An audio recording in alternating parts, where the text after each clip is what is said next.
Hello, welcome to my channel. आज आपण बनवणार आहोत baked macaroni red sauce pasta. Perfect red sauce घरच्या घरी कसा बनवायचा, ते मॅकोरनी परफेक्टली बॉईल कशी करायची, आज हे सर्व आपण या व्हिडिओमध्ये पाहणार आहोत. चला तर मग सुरू करूयात. कधीही कोणताही पास्ता बनवण्याच्या आधी पास्त्याचा सॉस रेडी पाहिजे. त्यासाठी आपण आधी सॉस तयार करूयात. त्यासाठी एक मध्यम आकाराचा कांदा बारीक चिरून घ्या किंवा चॉपरच्या मदतीनेही तुम्ही बारीक करू शकता. तर एक मध्यम आकाराचा कांदा आणि 1 टेबलस्पून लसूण पाकळ्या चॉपरमध्ये घालून छान बारीक करून घ्यायचं. कांदा आपला रेडी आहे. आता आपण करूयात टोमॅटोची प्युरी. आता टोमॅटो प्युरी बनवण्यासाठी छान पिकलेले टोमॅटो घ्यायचे. अर्धे कच्चे, अर्धे पिकलेले असे टोमॅटो वापरायचे नाही. 3 मध्यम आकाराचे टोमॅटो घ्यायचे आणि त्याचे मोठे काप करायचे. आपल्याला ह्याची प्युरी करायची आहे, त्यामुळे फार बारीक करायची गरज नाही. आता काप करून झालेत. आता ह्याला मिक्सरच्या भांड्यामध्ये घालून छान एकदम फाईन प्युरी करून घ्यायची. आपल्याला इथे 1 कप प्युरी हवी आहे. मोजून घेऊयात 1 कप होतीये की नाही. अरे वा, एकदम बरोबर 1 कप प्युरी झालेली आहे. आता कढईमध्ये तेल आणि बटर गरम करून घ्यायचं आणि त्याच सोबत आपण बारीक चिरलेला कांदा आणि लसूण घालायचा.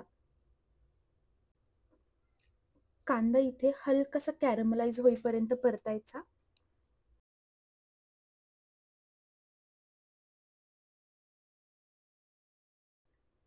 कांदा छान परतून झालाय. आता आपण ह्यात घालूयात 1 कप टोमॅटोची प्युरी.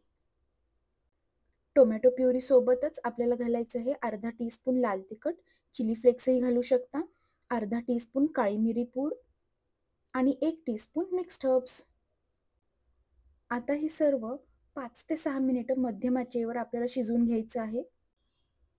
सॉस घट्ट होईपर्यंत शिजवायचं.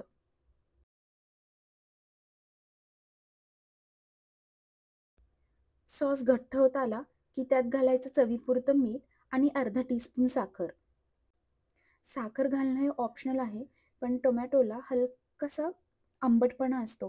तो बॅलन्स करण्यासाठी आपण इथे साखर घालतो. नाही घातलं तरीही चालेल.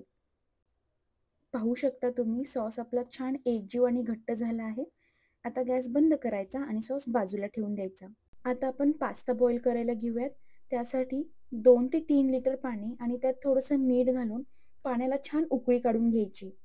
पाण्याला उकळी फुटली की त्यात 2 कप पास्ता घालून 8 ते 10 मिनिटे शिजवायचा. अगदी इटालियनमध्ये पाहिला तर त्याला म्हणतात अल डेंटे पास्ता. चला, पास्ता छान शिजलेला आहे. आता याला एका डिशमध्ये काढून घ्यायचं. आता कोणताही पास्ता बनवताना सर्वात महत्त्वाच्या 2 गोष्टी आहेत. एक म्हणजे पास्ता व्यवस्थित शिजवणे आणि दुसरं म्हणजे ह्याचा सॉस. पास्ता डिशमध्ये काढून झाला की तो लगेच सॉसमध्ये घालायचा. आता शिजवलेला पास्ता हा तयार केलेल्या सॉसमध्ये छान कोट करून घ्यायचा.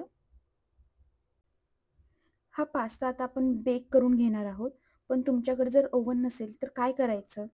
या स्टेजमध्ये ज्यावेळेस तुम्ही पास्ता सॉसमध्ये मिसळता आणि तो छान मिक्स करून झाला की इथेच 1 कप चीज घालायचं आणि चीज छान मेल्ट होईपर्यंत ते मिक्स करत राहायचं. पास्ता बेक करण्यासाठी ओव्हन सेफ डिश घ्यायची आणि त्याला हलकंसं तेल किंवा बटर लावून ग्रीस करून घ्यायचं. ग्रीस करून झाल्यानंतरून हा सगळा पास्ता बेकिंग डिशमध्ये घालायचा. हे सर्व करत असताना ओव्हनही आपला प्रीहीट करायला ठेवायचा 180 डिग्री सेल्सिअसवर 10 मिनिटांसाठी. पास्ता सगळं बेकिंग डिशमध्ये काढून झाला की इथे तुम्ही चीजचे स्लायसेस किंवा श्रेडेड चीज जे असतं तेही वापरू शकता. चीज तुम्ही तुमच्या आवडीनुसार घालू शकता. जास्तीत जास्त 1 कप, त्यापेक्षा जास्त नाही घालायचं. 20 ते 25 मिनिटं चीज छान मेल्ट आणि सोनेरी होईपर्यंत बेक करायचं. बेक करून झालं की त्यावर बारीक चिरलेली कोथिंबीर किंवा बेसिल घालून सर्व्ह करा. आणि अशा प्रकारे घरच्या घरी आपला मॅकरोनी पास्ता तयार आहे. तुम्हाला ही बेक्ड मॅकरोनी पास्ता रेसिपी कशी वाटली ते मला नक्की कळवा आणि चॅनललाही सबस्क्राईब करायला विसरू नका. भेटूयात अशाच एका नवीन रेसिपीसह. तोपर्यंत बाय.